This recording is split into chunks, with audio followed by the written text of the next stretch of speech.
Hello, everybody, and welcome to a new episode of the Leaders in Value Chain podcast. I'm your host, Radu Palamariu, Group CEO of Alpha Global, and it is my pleasure and delight to have with us today Shiv Shivakumar.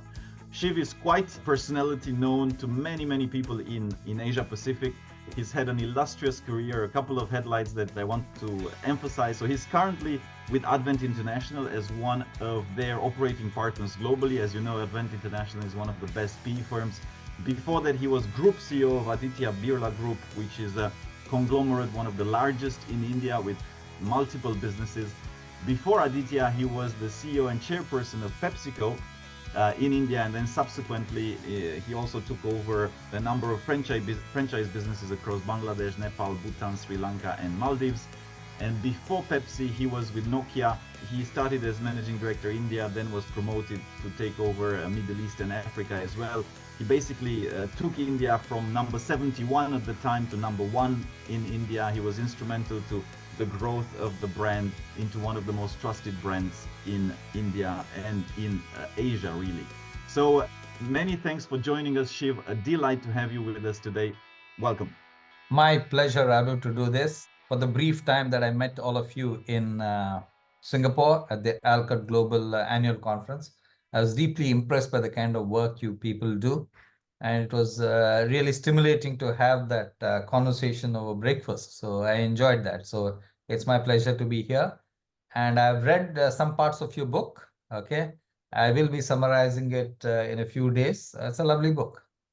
Wow, I'm looking forward to that, and I can't be more proud. Clearly, also, I didn't mention this, but to our audience, Shiv also has written 2 books on management, and many people, I've been told, Shiv, easily by 3, follow you for the ability that you have to summarize books. So, anyways, this is a side note, but everybody follow Shiv on LinkedIn because he has is uncanny talent really to get the gist out of a book to a 3, 4, 5 bullet points. So that's quite fascinating. Now, talking about your ability to summarize and get to the essence of things, here goes my first question on exactly that topic. Looking at your illustrious career, what would you say were the key inflection points for you, Shiv? I think the key inflection points in any career, you don't set out to achieve them, or you don't think that that will happen. I think the key always in any career, Radu, is to prepare. Okay, so you prepare in school. My school teacher, Mrs. Mark, taught me or goaded me to continue to write well. Okay, so that's a habit from standard 5 that I have kept. Okay, then did well in maths, went to an engineering school. And in engineering school, some of my seniors, they said, hey, we think you have leadership potential. We see you communicating well. We think you write well. And you should definitely go for a degree in management. So that's what prompted me to move from engineering into management. Okay, then when I went into management, I had professors like Professor Sudhas Roy and Professor Ramanuj Majumdar, who said, we think you have a flair for marketing and you must develop that flair. We think you're good at it. And so then I landed up in Hindustan Lever. And there I had a string of good assignments and a string of some very good bosses. Okay, so what I would say is, I don't think there's any one defining moment of anybody's career. But I think the key thing is, if you're prepared, then that moment becomes an opportunity for you to do something about it. If you're unprepared, then the moment will go by and you'll never recognize it. Much like people say, for example, Barack Obama was asked to speak to endorse John Kerry at the Democratic National Convention. And he did such a great job of saying, we are the United States of America. We are not the blue states. We are not the red states. And that propelled him into national prominence. So he used that, inflection point of a great speech in order to lift himself above the average senator, other 99 other senators in the country. So I would say inflection points happen. But if you prepare for it, then that's an inflection point. If you don't prepare for it, it just goes by you. I love that example. It prompts another example in my mind. So I was talking to a regional CEO recently, and he was telling me how he actually landed the job. So before he was regional CEO, he was CEO of a large large region within that, so he became regional APEC CEO. He was CEO of China. And he was telling me that, look, Radu, when I actually bid for, there was a process. So his last boss, right, the last regional CEO, when that guy got appointed, he was also asked to participate in that process. And initially he said, look, I mean, I believe that the other gentleman is more qualified than me. I don't think that I should even go into that internal process of selection. But eventually somebody convinced him. And because he went through that selection process, even if he ultimately wasn't selected at that point, the global board got to know him a lot better. So when eventually his boss, which happened quite in quick succession, in 2 years, got promoted further, then he became the first kind of candidate on their map to be selected for the regional CEO. So it was a matter of him participating into that process. Obviously, he did prepare, and back to your point, he put in his best foot forward. But there's a lesson in there. And in fact, the other thing I would say, Radu, is that many times you do not know what you're capable of achieving. Other people have a good sense of what you can be because they've seen many other people. Like teachers are a very good benchmark because teachers see hundreds of students every year. They can easily recognize who in their class will move ahead. Similarly, people in your ecosystem. I remember when I used to be in Bombay, in Unilever, I was very happy to just do marketing. And I thought, okay, one day I'll be a marketing director of a large company. And I would be very happy with that. And around 2003, Hindu Business Line ran an article in terms of who they thought would be the next set of CEOs in India. And they interviewed a lot of advertising and marketing professionals. And when I woke up next morning, I found my name to be top of the list. And I said, wow, other people think that I can be a CEO. I never thought that I could be one. But I'm thankful to all those guys who had the confidence. That's when it made me think, okay, maybe I should aim higher. I should not just stay at marketing director, but I can be a CEO. So others tend to see more in you than you see in yourself. I think for most human beings, people who are self-obsessed, of course, they see more in themselves. But those type of guys, few of them make it, but most don't make it. I'd love to, I just want to double click for a second. Are there, if we can extrapolate maybe some duplicable process for people? Because like you said, right, so teachers are a good benchmark. Are there other, as you're building your career, are there other potential avenues in which you can almost consciously as a professional benchmark yourself and get glimpses? Yeah. Absolutely. So in every organization, there are people who stayed in the organization much more than you have. Okay.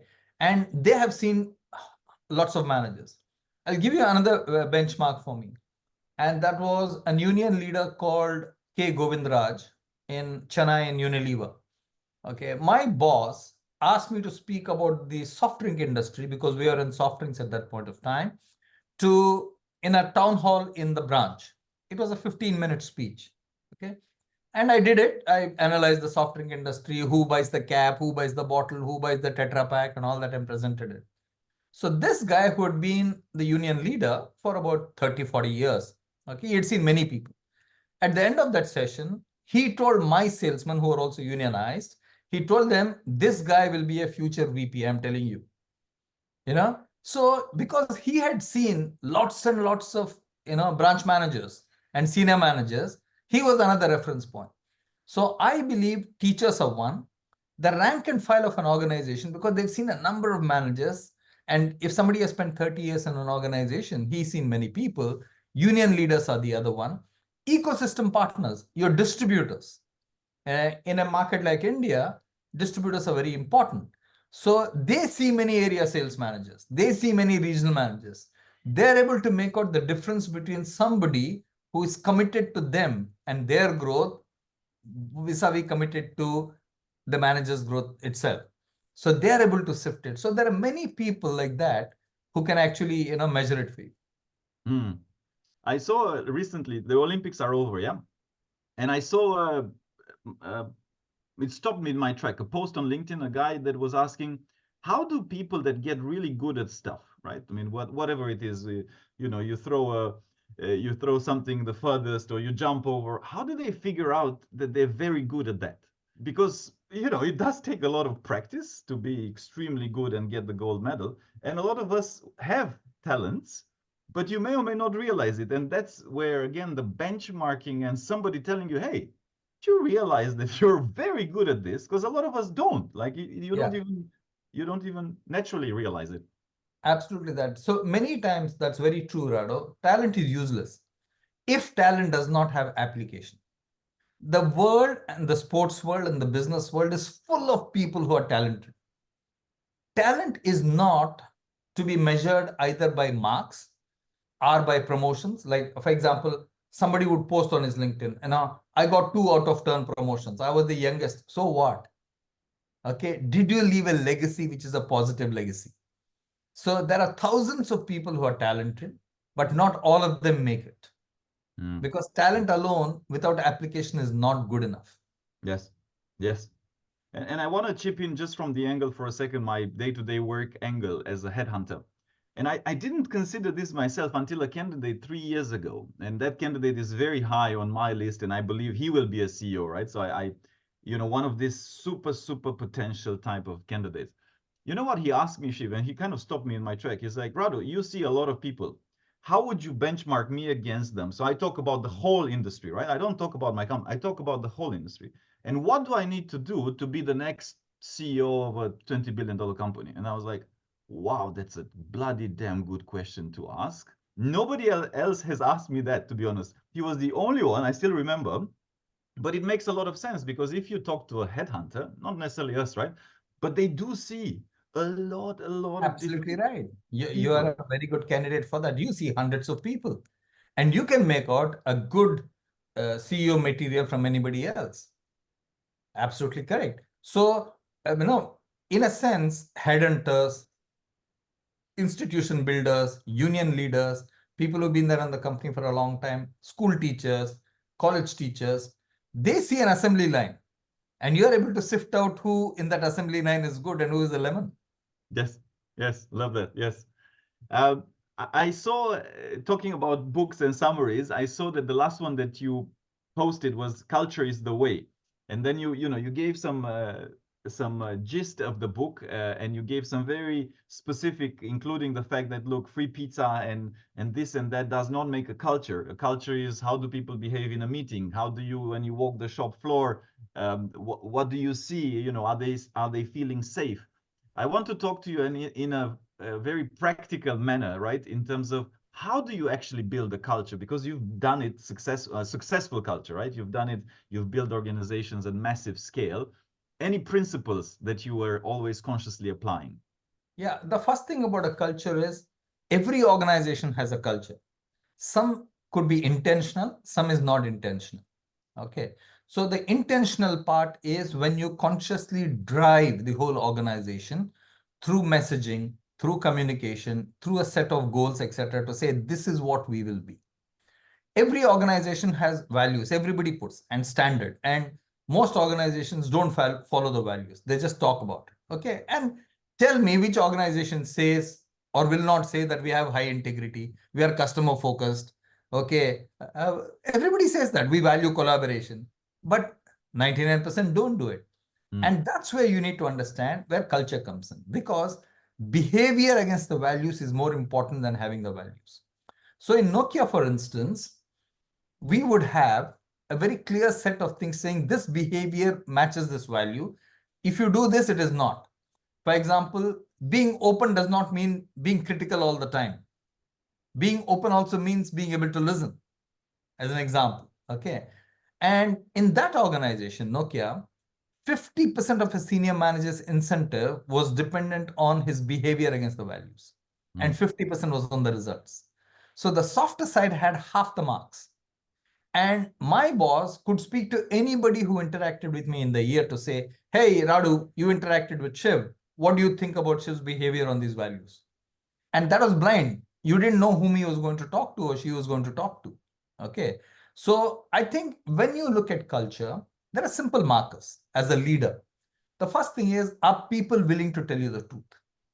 Do they feel comfortable enough in a meeting? Second is, do they feel comfortable in a meeting to disagree with their bosses and bring the issue to the table? Okay. Third is, are people scoring brownie points or are they institutional? They want the institution to do well. Okay, that's a very important point for me. And finally, people should feel that there is transparency all around.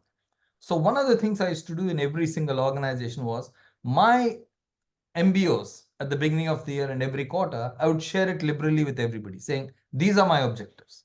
This is how my boss is going to evaluate me. Now, whatever you're doing contributes to this.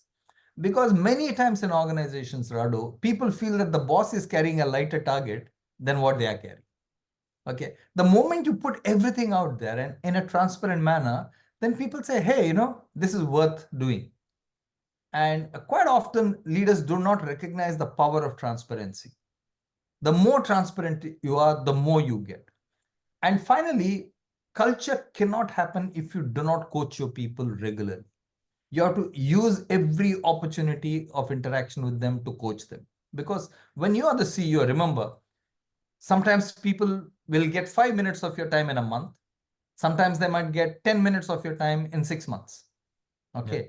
So I used to walk the corridor a lot. I used to, go and meet people at their desks, chat with them, find out what's happening, etc. So you have to use every opportunity to coach people. Okay, when you coach people, then they figure out that you're interested in their development and not just your own progress. Okay, so it's a number of things, but I can tell you what does not work also. Like I remember in PepsiCo, in some senior managers' rooms, you'd find their posters from top to bottom, big posters, big awards, etc. And imagine if you walked into that room as a junior manager, middle manager, the message is very clear. I feel I'm king, so you must treat me like that. Now, how will you get an open culture in that kind of a place? Not possible at all. So my offices never had any posters, any of my awards, achievement, nothing. My office was functional. So you came to my office, okay, everything was about our brands, etc. The brands would be up there, simple. Okay.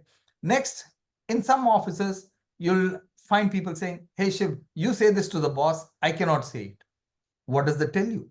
It tells you that the boss is willing to listen to some people and not to everybody else. Yeah. That's fundamentally wrong. Okay. And in some places, people just don't want to tell the truth. They say, in sales reviews, I remember, in Unilever, okay, when the CEO had Zoom calls with people were telling me, yeah, we are meeting the target. They just wanted to get out of that meeting. Okay, so when it was in Bombay, I told him, hey, this won't work. People are not willing to tell you the truth. Okay, he didn't like it. Okay, because he was full of himself. But that's the trouble. Because people want to get away from you. And that's what I call a white lie. Okay, they're just getting out. So these are all markers which you can easily study and say, hey, that's not the type of culture I want. Or that's not the type of culture that I want to build. So I'm giving you examples of what culture is also not. So today, a lot of people, and especially HR leaders and CEOs, get seduced by, we are giving free pizza on a Tuesday. We have a disco night on a Thursday. We have a golf holiday on a Friday afternoon. They're tactics, they're promotions. Promotions don't define a brand. The core of the brand defines a brand. So what's the core of your company is the culture. So if you work on that, these tactics and promotions will take care of themselves. Do not mistake a pizza as culture. Do not mistake working from home as a culture. That's not correct. I love it. Promotions are not your culture. This reminds me of a topic. And the reason why I believe on this particular point, DEI, diversity, inclusion, equity, is not a department. And I think fundamentally all these companies that have DEI as or whatever, head of DEI, head of inclusion, I think that's flawed by structure, because you either have DEI as a fundamental core principle of your organization and culture, where it's a basic common human right and emphasis that you should hire for the best, you should hire irrespective of race and so on. What good does a DEI department and head separately, right, do? And it might be a bit extreme in that sense, but that's where I feel that there's a connection, because you need to put that at the culture level. We are inclusive. Basically, you're talented, you bring value, we value you. You don't. You hit the nail on the head, Rado. See, globally, diversity is a ratio. We report gender ratio, we report differently abled people ratio, we report how many people from Asia in the management team, how many people from Europe in the management team. That's a ratio. Inclusion is a feeling. Inclusion is not a ratio. And inclusion is something that I feel. For example, you're doing this interview with me. Do I feel included? Yes. Why do I feel included? It's the way you're questioning me. It's the way you are making me participate. That is what is inclusion. Okay. If you were like any of the anchors on Indian TV or some of the anchors on Fox News, if you're overbearing and you are, screaming down my throat, I don't feel inclusive. So you see a number of signs of non-inclusiveness in everyday life. And I think that itself is a measure to say, hey, we should not be like that. Yes. So it's a feeling, it's not a ratio. It's a feeling, it's not a ratio.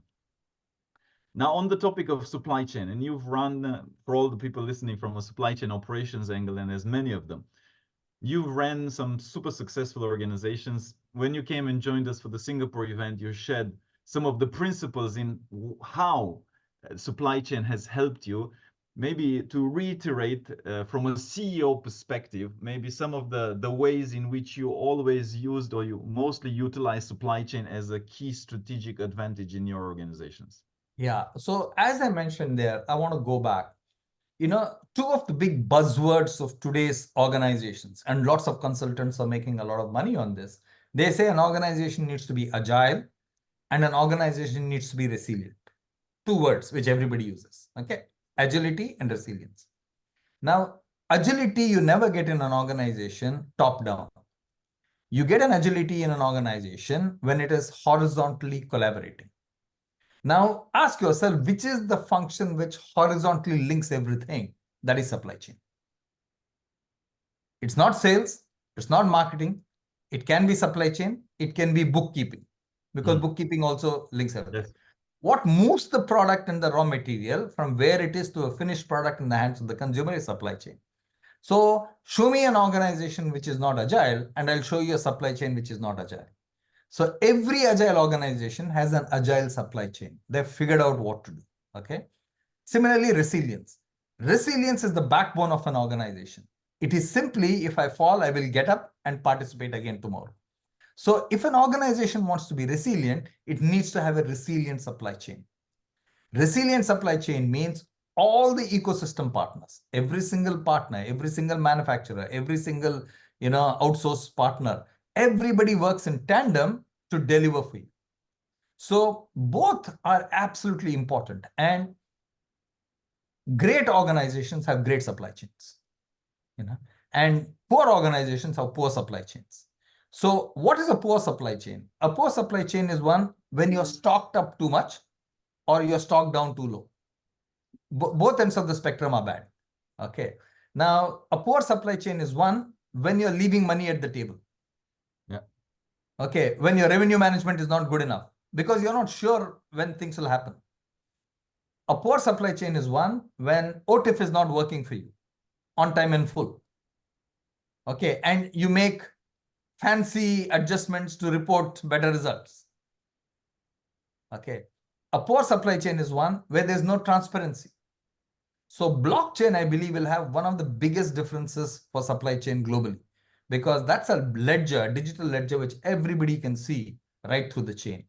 So I personally believe supply chain is absolutely crucial. When I ran the foods businesses like PepsiCo, etc., freshness is the most important ingredient. We had product in the market which was 6 weeks old, 8 weeks old. We brought it down to 1 week. And that was people like Nitin Pradhan and team did a fantastic job of ensuring that they ran a very efficient S&OP system, which is the heart of a supply chain. Okay. In a price erosion-led industry like Nokia, you cannot afford to keep stock because price drops next month, next week, next day. So how do you ensure that you build it right? The chap called Alex Lambic, who challenges to do guaranteed volume mode, to say, okay, I guarantee you 2 million units of this phone. So he went to the whole ecosystem and said, can you get me $1 back? And so that's how it happened. So you have to think very, very differently about supply chains. And luckily, Digital allows you the ability to aggregate supply chains and also disaggregate them. It gives you both benefits. And you have to see where you want to aggregate and you have to see where you want to disaggregate. Like, for example, if you are supplying through a go down, a distributor, then to the consumer, you ask yourself, can I supply directly from the go down to the consumer, which is the direct to consumer model? Okay, you can disaggregate it. Yes. Okay, that's what. Now, a bit of a chicken and egg here in this relationship, CEO board or board supply chain. Is CEO saying, okay, these guys don't particularly understand what I want, or the board. The supply chain fellows coming and saying, oh, look, these guys are asking me for all sorts of stuff, but they don't understand my perspective. I've just had 2 days ago a conversation with the chief supply chain officer who decided there was a merger and acquisitions, new company took over. The new company did not have a supply chain, it was fully decentralized. He was coming from a centralized model, and the CEO of that new company told him, I believe supply chain just happens. That was a very extreme example, but even in today's world, Shiv, that type of CEO, and it's a 20 billion company, had that answer. So my question is, where does this dynamic of, CEOs need to see the value, supply chain needs to show value, who does what and in which sequence? Yeah, I think organizations look at it very simply. If the supply chain manager is reporting to the CEO, then in that organization, supply chain is important. Okay, then it is strategic, it's a revenue driver, and people will take the supply chain director seriously. If the supply chain person is reporting to the CFO, then you're 2 levels removed from the CEO. That's not good. Then in which case, you'll be seen as a cost center.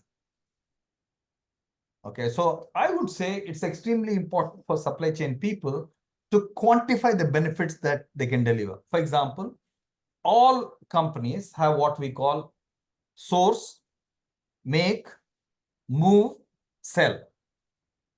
So a supply chain guy must be able to quantify what impact he or she can have through this chain. If sourcing can get you $10 million, then you're very strategic. Yeah. If moving can get you $5 million, you're very strategic. So quite often, it is the, what shall I say, the weakness in organization thinking, which puts supply chain behind. Supply chain is the backbone of the system. It's the spine on which it works.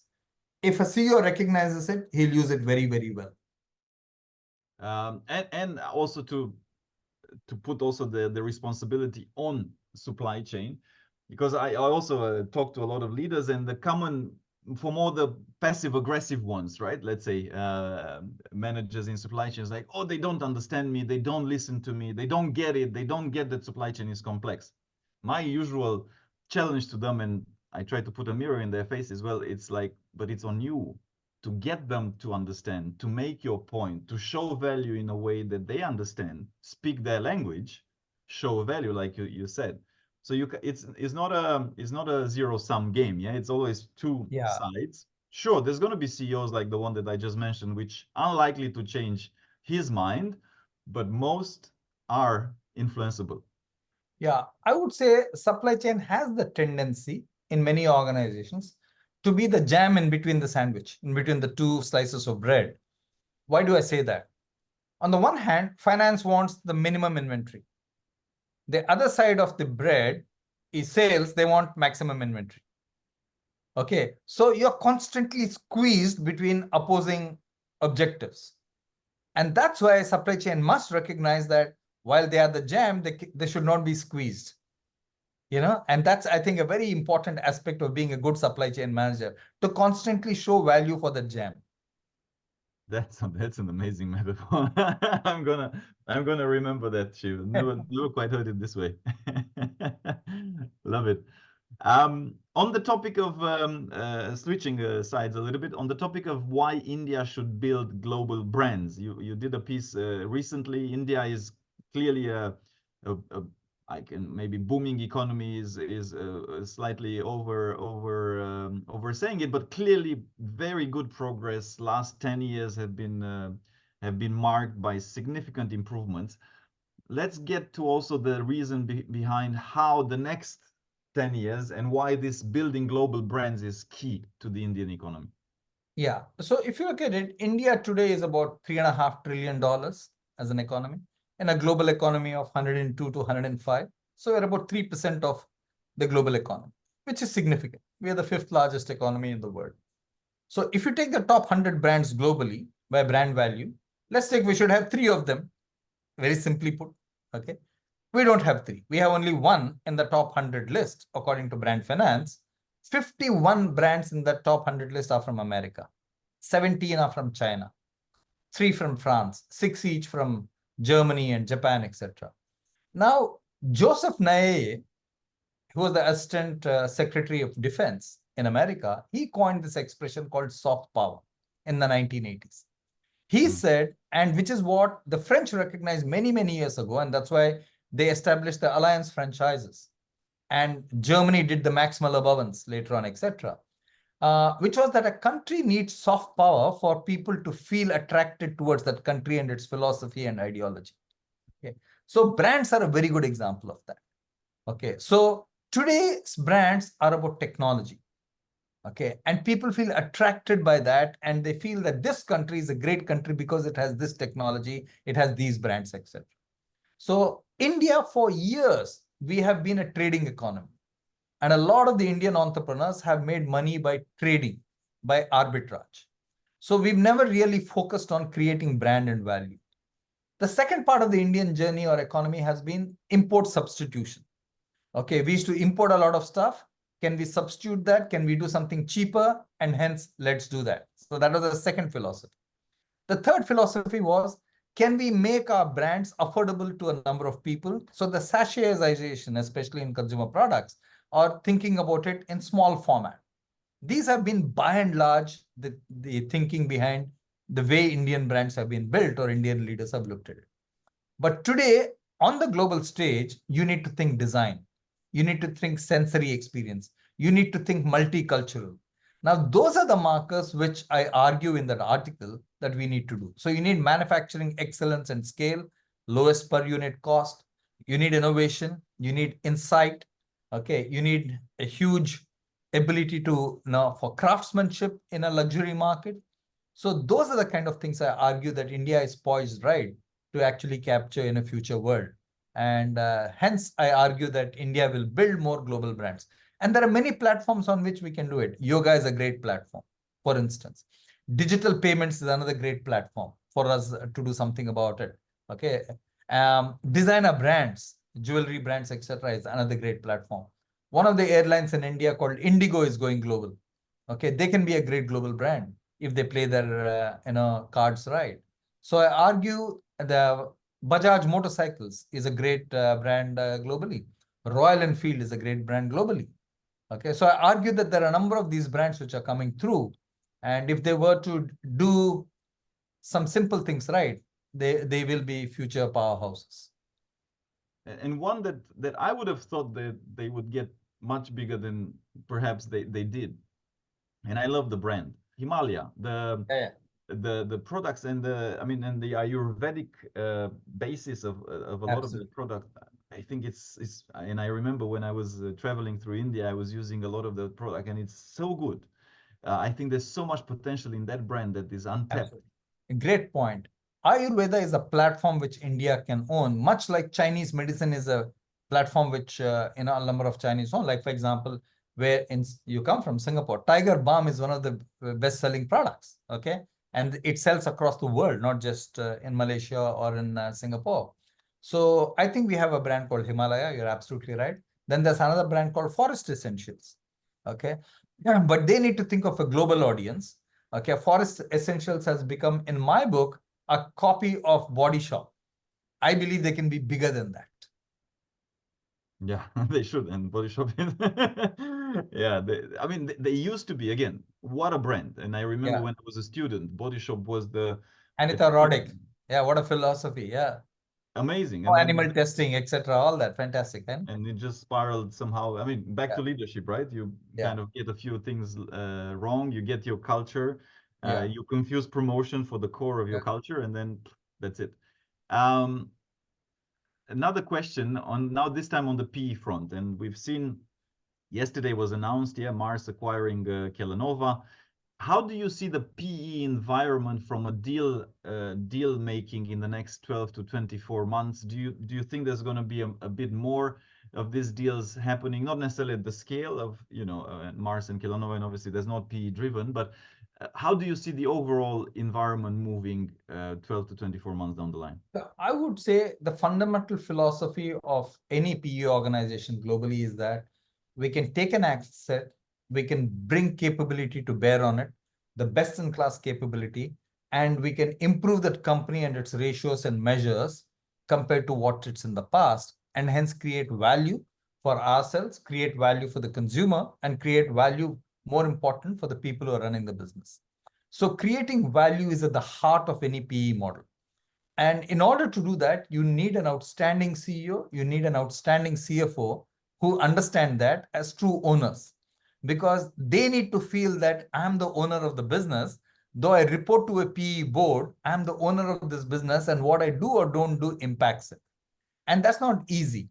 Next is for those people to clearly recognize that the pathway or the runway is 5 to 7 years, and then the asset will change hands, and be comfortable in that feeling is another important dimension. So that's what I would say. So I think assets will come up all the time. Okay, I don't think assets will not come up. They will come up. If you look at globally, the biggest asset base is family-run companies. And many of the family-run companies, the second generation and the third generation do not want to continue. Yes. Okay, so they are absolutely prime candidates for PE people to look at that and say, hey, can we pick this asset up? Can we do something with it? Okay, that's one. Second is you have a number of public sector enterprises globally who are not doing well. Okay, that's another asset class which will come to the table. A third asset class which will come to the table is large companies which have diversified portfolios saying, hey, you know what? We don't think this business is worth it. Let's sell it off. Okay, somebody else can create value, like Unilever did with the tea business, or now they're doing with the ice cream business. Okay, so large businesses start shedding what they believe is non-core, or believe that, going back to your profession, a conglomerate has 10 businesses, you virtually are running 10 supply chains. So there is no synergy in between those chains. Even if you are a great brand, let's take Dove is a brand. Your skin supply chain will be very different from your shampoo supply chain, which will be very different from, your beauty supply chain. Okay, so when people see not enough juice in the synergies, or not enough capability to throw at that particular business, they say, okay, let's hive this off. Maybe they are better off somewhere else. So that's another big source of business for private equity companies. So I personally believe in the next 10 years, I won't take a 1-year view, I believe private equity has a hell of a lot of business coming its way, okay, in the next 10 years. That's my personal opinion. Because I was looking at some of the numbers, and I'm not an expert, but it seems that there's a lot of funds, there's a lot of cash piled up, and some of those funds are 3, 4, 5 years old within the PE ecosystem. Part of the reason why it hasn't been deployed has been COVID, actually, and the fact that valuations went very high, and then there's been a reluctance to, okay, it's almost like who's gonna blink first in some ways. My maybe simplistic understanding of the dynamic. That's true. See, valuation is a game, Radu. See, you run a company. Okay, you might think, okay, if I get $100 million for Alcott Global, I'll be happy. And I think if I'm buying you, I say, 85 is good enough price. I can create value if I buy it at 85. So whoever buys and whoever sells, both must feel good about that price. Okay. And when you get a damn good price and I pay high, then that's a problem.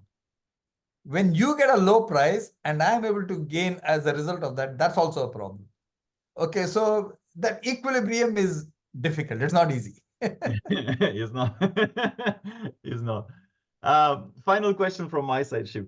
For all the younger generation, and you've already shared many nuggets, but what would be 1 or 2 pieces of advice for people that are now graduating, stepping into the workforce, to have one day, hopefully, a CEO role in a large company?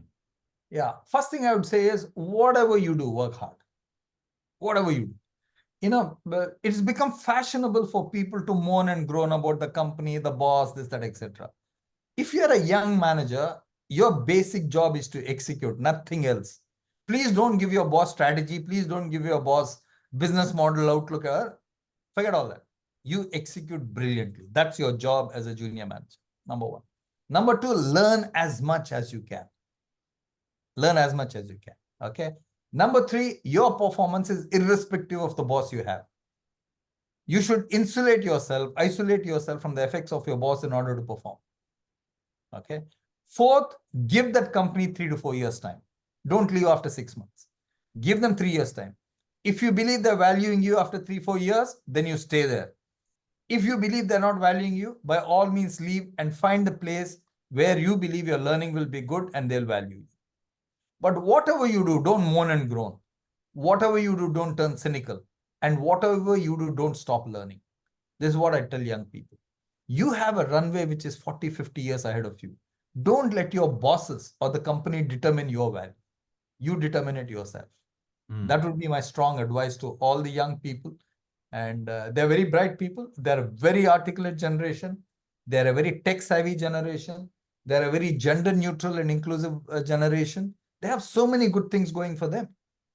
And every generation, Radu, from the 1960s, every generation has thought that the generation after them is no good. So a lot of the leaders now think that the next generation is no good, the millennials and the Gen Z. Equally, every new generation thinks that the older generation is a bunch of fuddy-duddy old foggies. Okay, we've seen this and it just continues. Okay, these millennials will suddenly be leaders and the next generation, Gen Z, will be looking at them and saying, hey, these guys are no good. Yeah. So it's a constant evolution that you go through, but I would say rise above it. Yes. My daughter, who's a teenager, definitely thinks I'm no good, but yes. Absolutely. That is her call. A cool dad is very different for her compared to what a cool dad was for you. All in good fun. Well, Shiv, it's been a pleasure. Thanks a lot for joining us. Many memorable quotes and anecdotes, and keep inspiring people all over the world. Thank you, my friend. Thank you, Radu, and wish you and Alcut the very, very best. It's been an absolute delight to get to know you people and to work with you. Thank you. Thank you. Thank you for listening to our podcast. If you liked what you heard, be sure to go to www.elcotglobal.com and click the podcast button for all the show notes of the interview. Also, subscribe to our mailing list to get our latest updates first. If you're listening through a streaming platform like iTunes, Spotify, or Stitcher, we would appreciate a kind review. 5-star works best to keep us going and our production team happy. And of course, share it with your friends. I'm most active on LinkedIn, so do feel free to follow me. And if you have any suggestions on what to do and who to invite next, don't hesitate to drop me a note. And if you're looking to hire top executives or transform your business, of course, contact us as well to find out how we can help.